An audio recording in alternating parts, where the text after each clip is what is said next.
দেওয়া আছে psi is equal to x y একটি দ্বিমাত্রিক প্রবাহের ফিল্ড।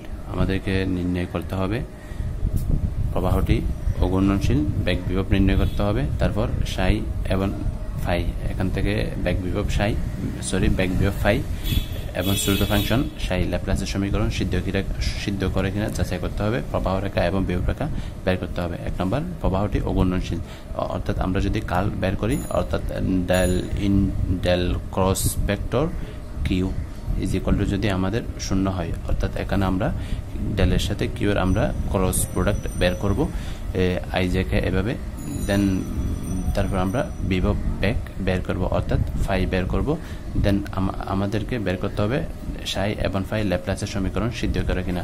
তাহলে ল্যাপ্লাসের সমীকরণ কখন সিদ্ধ করবে? যদি del square psi is equal to 0 হয় এবং del square phi is equal to যদি 0 হয়, তাহলে আমরা বলতে পারবো সাই এবং ফাই ল্যাপ্লাসের সমীকরণ সিদ্ধ করে। তারপর আমাদেরকে নির্ণয় করতে হবে প্রবাহ রেখা এবং বিভব রেখা বের করতে হবে। তাহলে প্রথমে আমি একটা দেখাই প্রবাহটি অঘূর্ণনশীল কিনা।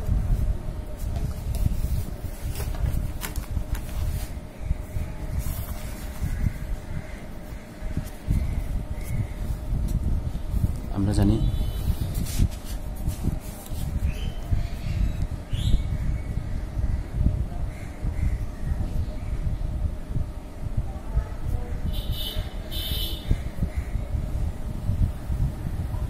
বেগের অংশকদ্বয় ইউবি, অংশকদ্বয়ের সাথে শ্রুত ফাংশনের সম্পর্ক,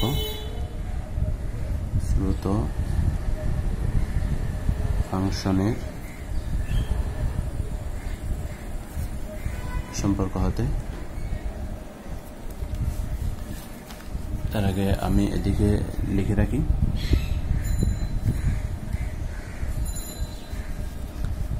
এটা হচ্ছে কি ফাংশন? আমাদের শ্রুত function.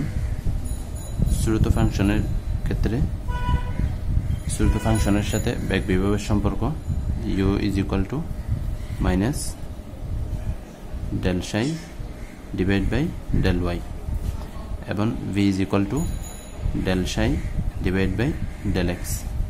Number 1 case. Number 2 case হচ্ছে ফাই বেগ বিভব,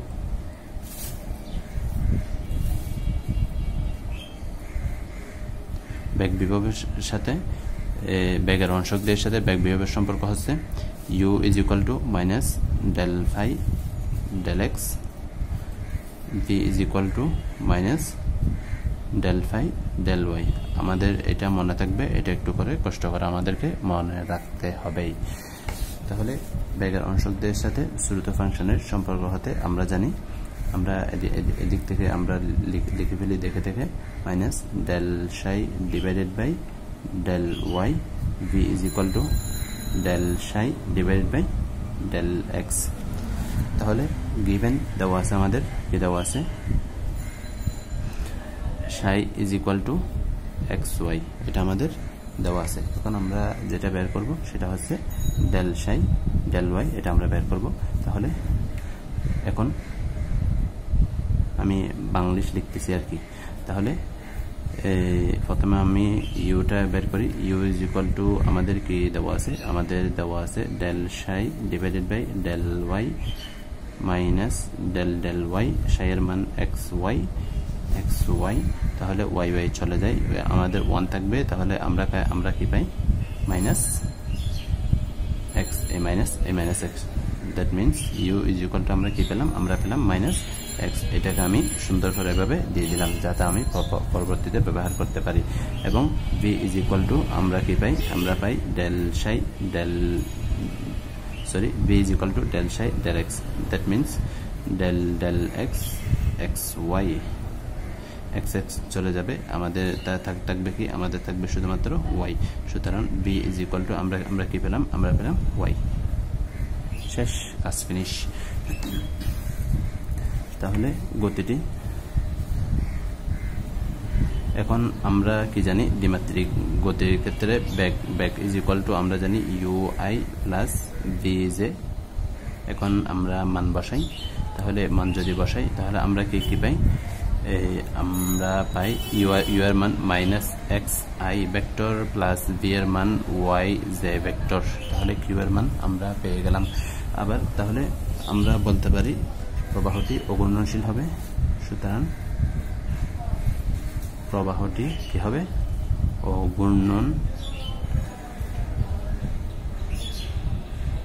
অঘূর্ণনশীল হবে যদি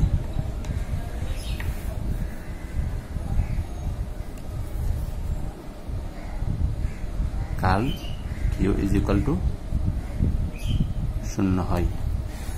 সুতরাং curl q that means del into q. তাহলে এখানে আমরা এটাকে কিভাবে সাজিয়ে লিখতে পারি? এখানে যেহেতু আমাদের কি কি লাগবে, আই জে কে লাগবে, তাহলে এটাকে আমি এভাবে সাজিয়ে নিলাম। অর্থাৎ জেটার মান আমাদের কত? 0 ধরলাম। দেন আমরা এখন বসাতে পারি is equal two I J K. আমরা এখানে কি নির্ণয় করলাম? ডেল ক্রস কিউ বের করলাম। এটাকে আবার আমরা এভাবেও লিখে থাকি, তাহলে সেটা এমনি জানার জন্য লিখলাম। তাহলে এখানে আমরা কি পেলাম? 0 পেলাম। অর্থাৎ এখান থেকে আমরা নির্ণয় করলাম। নির্ণয় বের করার পর আমরা যেহেতু 0 পেলাম, অতএব কি প্রবাহটি অঘূর্ণনশীল। বেগ বিভব বা বিভব বেগ নির্ণয় করব। বেগের অংশকদের সাথে বেগ বিভবের সম্পর্ক হতে আমরা জানি ইউ ইজ ইকুয়াল টু, এখানে কি বলছিলাম? এখানে সোজাসুজি minus del phi del x, v is equal to minus del phi del y. ক হতে আমরা কি জানি? ক হতে u v is equal to এই যে মাইনাস এক্স ওয়াই। ইউ এর মান কি? মাইনাস এক্স ওয়াই আমরা জানি ক হতে। তাহলে এখন আমরা লিখতে পারি u is equal to minus del phi del x is equal to minus x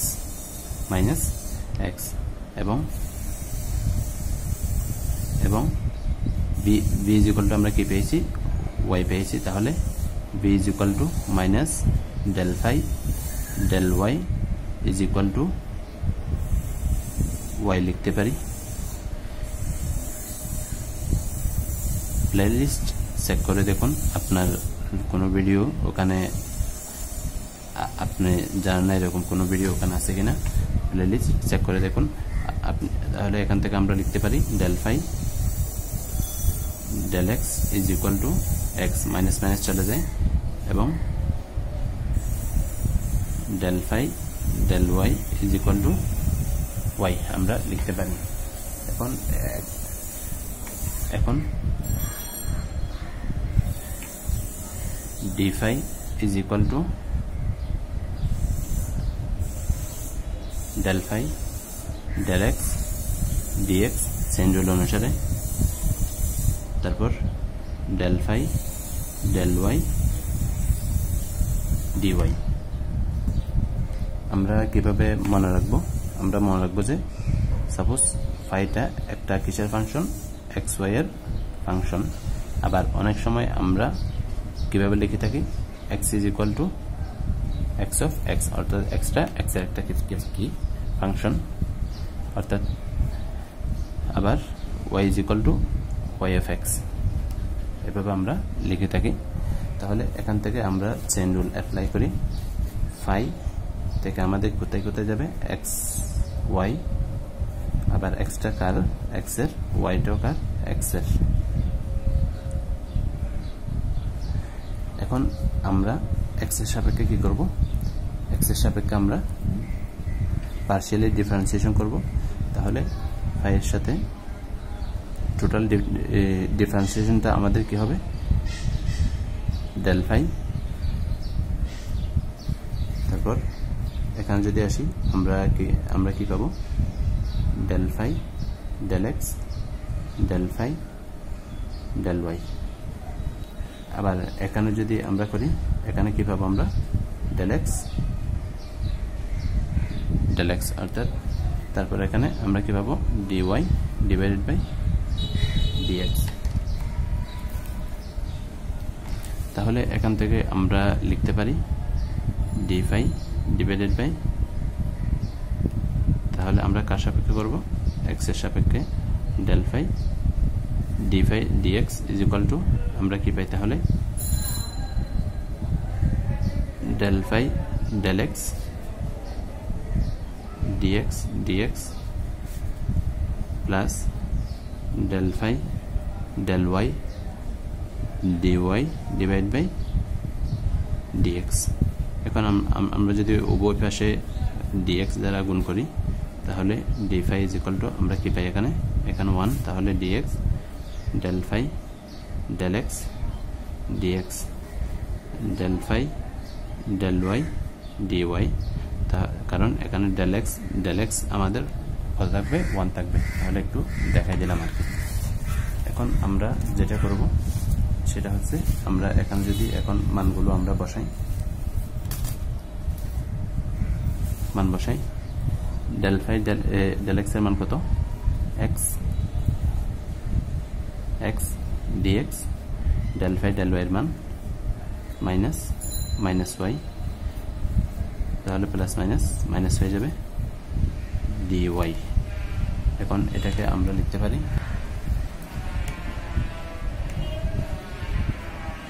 y dx plus x dy, এটাকে আমরা dxy এই আকারে আমরা লিখতে পারি, বাট এটাকে এরকম লেখার কোনো সুযোগ নাই। এখন আমরা কি করব উভয় পাশে আমরা ইন্টিগ্রেশন করব x dx minus y dy,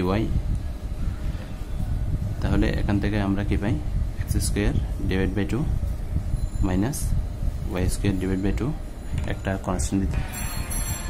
constant দি c। তাহলে আমরা এখান থেকে কি পাই phi is equal to x square divide by 2 minus y square divide by 2 plus c। এটাই হচ্ছে আমাদের নির্ণেয় বেগ বিভব বা বিভব বেগ, নির্ণেয় বেগ বিভব। ল্যাপ্লাসের সমীকরণ সিদ্ধ করবে যদি del square phi del square psi is equal to কি হয় আমাদের 0 হয়। এখন আমরা যেটা করব সেটা হচ্ছে del স্কয়ার psiটা আগে বের করি শ্রুত ফাংশন, তাহলে del square psi del x square plus del square psi divide by del y square. এখন মান বসাই del square divide by del x square, এখানে মান কত psi এর মান xy plus del square divide by del y square xy। তাহলে এখন আমরা যদি x এর সাপেক্ষে একবার করি তাহলে আমরা কি পাবো y পাবো, তাহলে আবার y কে যদি x এর সাপেক্ষে করি আমরা 0 পাবো। এখানেও del y by del x del y into xy, তখন আমরা কি পাবো একটা x পাবো, আবার x কে y এর সাপেক্ষে করলে আমরা কি পাবো 0 পাবো। তাহলে আমরা কত পাই 0 প্লাস 0, তার মানে কত 0। del square psi is equal to 0। আবার এদিকে আমরা কি বের করব, এটা হচ্ছে আমাদের phi, তাহলে del square phi is equal to আমরা মানগুলো বসাই দিব del square phi divide by del x square plus del square phi divided by del y square. এখন যদি আমরা মান বসাই del square divide by del x square, আমরা এখানে কি পেয়েছি x square divide by 2 minus y square divide by 2 plus c plus del square divide by del y square x square divide by 2 minus y square divide by 2 plus c. এখন আমরা যদি একইভাবে করি, এখানে আমরা কত পাবো?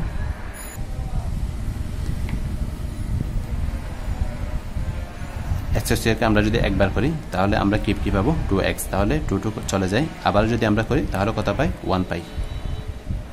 1 লিখলাম। তারপর এখানে প্রথমটায় করলে 0, এখন এটাই করলে আমরা কত পাবো? 1 পাবো। তার আগে কি আছে? মাইনাস আছে, -1 দিলাম। তাহলে এখানেও আমরা কত পাই? 0 পাই। সুতরাং del square phi is equal to কি পাই? আমরা 0 পাই। তাহলে আমরা বলতে পারি প্রদত্ত শ্রুত ফাংশন এবং ব্যাক বিভব ল্যাপ্লাসের সমীকরণ কি করে? সিদ্ধ করে।